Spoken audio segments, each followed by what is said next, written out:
Brought to you by खाता book. इनका tomorrow होना हो लेकिन हिसाब टुडे हो सकता है। हाँ? कैसे? भाई खाता आउट करो, खाता बुक डाउनलोड करो, ये ऑटोमेटिकली हिसाब करे, उधारी वापस लाए फटाफट। भेज दिया उसको हिसाब। खाता बुक, बिजनेस हुआ इजी।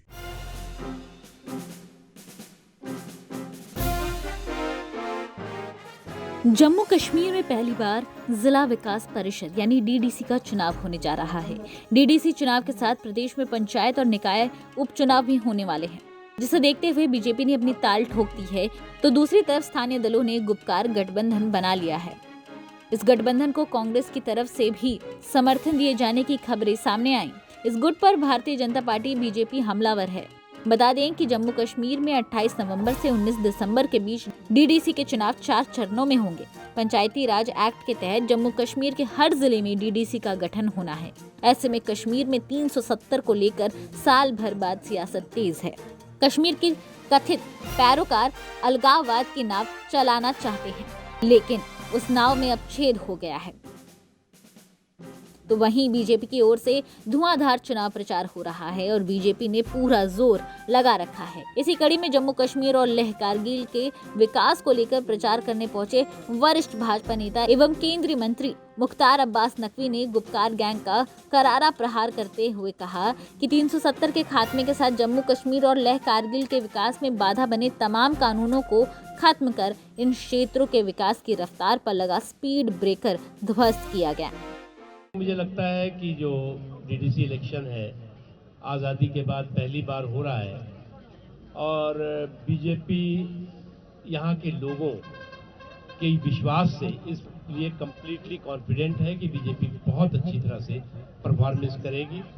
आपको मालूम होगा कि अभी इससे पहले जो हिल काउंसिल का इलेक्शन लद्दाख में हुआ 370 के एबॉलिशन के बाद, वहाँ भारतीय जनता पार्टी ने अच्छा परफॉर्मेंस किया और वहाँ पर भारतीय जनता पार्टी का एक तरह से चेयरमैन है। यहाँ पर भी जो है बहुत अच्छा परफॉर्मेंस करेगी। देखिए, एक चीज़ मुझे जो लगता है कि जम्मू कश्मीर के लोगों के विश्वास को कमज़ोर करने के लिए, जम्मू कश्मीर के लोगों के में भय और भ्रम पैदा करने के लिए ये गुपकार डिक्लेरेशन जैसा कुछ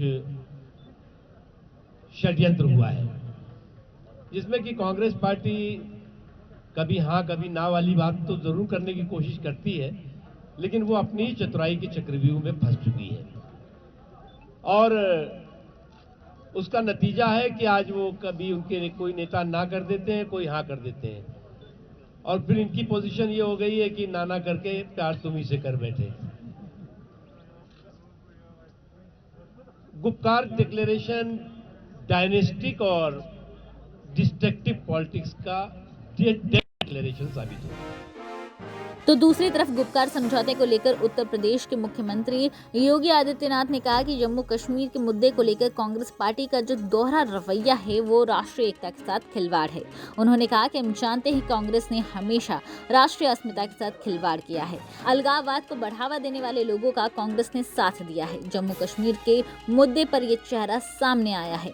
जम्मू कश्मीर में धारा 370 छल से लागू करके कांग्रेस ने न सिर्फ अलगाववाद को बल दिया बल्कि आतंक को भी बढ़ावा दिया। इसी का नतीजा है कि कश्मीर में अशांति देखने को मिलती रहती है। उस धारा 370 को हटाने के उपरांत जम्मू कश्मीर के कुछ नेताओं ने जो एक समझौता, आपसी समझौता किया था, एक गुपकार कन्वेंशन कहलाता है और इस पर हस्ताक्षर करने वाले जो लोग हैं उनमें वहां के क्षेत्रीय दलों के साथ ही कांग्रेस पार्टी के भी नेता हैं। हम सब जानते हैं कि पूर्व गृह मंत्री और पूर्व वित्त मंत्री पी चिदंबरम जम्मू कश्मीर से धारा 370 की बहाली की बात बार बार करते हैं। कांग्रेस पार्टी के वरिष्ठ नेता श्री गुलाम नबी आजाद 370 की बहाली की बात करते हैं। गुपकार समझौते के बारे में जो मीटिंगें श्रीनगर के अंदर अलग अलग समय में हुई हैं, कांग्रेस के स्थानीय अध्यक्ष के साथ ही अन्य नेताओं की उपस्थिति वहां पर इस बात की ओर स्पष्ट इशारा करती है कि वे लोग दिल्ली में कुछ और बात बोलेंगे, जम्मू कश्मीर में कुछ और कार्य करेंगे। कांग्रेस के शीर्ष नेतृत्व को चाहिए कि गुपकार समझौते के बारे में अपनी स्थिति स्पष्ट करें। फिलहाल गुपकार गठबंधन में शामिल दलों के नेताओं ने बीते दिनों देश विरोधी बयान दिया है, जिससे इस गुट को लेकर सवाल खड़े हो रहे हैं। पीडीपी की मुखिया और जम्मू कश्मीर की पूर्व मुख्यमंत्री महबूबा मुफ्ती ने हाल ही में बयान दिया है कि उनका झंडा जम्मू कश्मीर का झंडा है और वो तिरंगा तभी उठाएंगी जब उनको ये झंडा वापस मिलेगा। महबूबा मुफ्ती के इस बयान पर सियासी बवंडर खड़ा हो गया है और उनके खिलाफ कार्रवाई करने को लेकर कोर्ट में कई याचिकाएं दायर की गई हैं। बता दें कि इसे लेकर विरोधी दलों ने people's alliance for Gupkar declaration यानी PAGD का गठन किया है। इसमें कांग्रेस भी है। इसका मतलब कांग्रेस का इन दलों को समर्थन है जो देश के झंडे को उठाने में अपमान समझते हैं और जो चीन के सहयोग लेने की बात कह रहे हैं। इसे लेकर ही कांग्रेस पर हमलावर हैं। ब्यूरो रिपोर्ट, भारत तक।